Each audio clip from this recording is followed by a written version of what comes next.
پاکستان کا ریاستی نظام مملکت کچھ عجیب ہی ہے۔ یہاں ہر 3 سال 5 سال بعد حکومتی سطح پر ایک نیا وال پیپر لگ جاتا ہے۔ کچھ عرصے تک ہم تبدیلی کا وال پیپر دیکھ رہے تھے، اس سے پہلے ہم صنعتی سرمایہ دارانہ وال پیپر دیکھ رہے تھے، اس سے پہلے ہم جاگیردارانہ وال پیپر دیکھ رہے تھے، اس سے پہلے ہم پرویز مشرف دور میں ڈکٹیٹرشپ کا وال پیپر دیکھ رہے تھے۔ اس وقت جو ہمارے پاس وال پیپر ہے اس کے تعارف کرنا تو مشکل ہے، مگر وہ ہمیں ایسا لگتا ہے کہ اس میں ڈکٹیٹرشپ بھی ہے، سرمایہ دارانہ نظام بھی ہے، جاگیردارانہ نظام، سب کچھ موجود ہے۔ ایک تبدیلی یا انقلاب کا وال پیپر نظر نہیں آتا۔ تبدیلی کو تو جیل کی سجاوٹ کے لیے بھیج دیا گیا ہے کہ اسے آباد رکھنا ہے، اور انقلابی صورتحال کے حوالے سے اس وقت فرنٹ پہ تو کوئی کام نہیں ہو رہا۔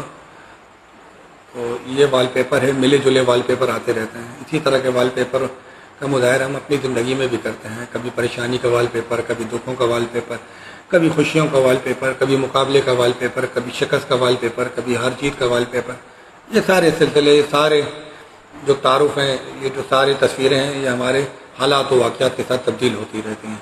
ایک کے بعد ایک وال پیپر کبھی زندگی کی دیوار کا، کبھی ریاستی حکومتی دیوار کا حصہ بنتا رہتا ہے۔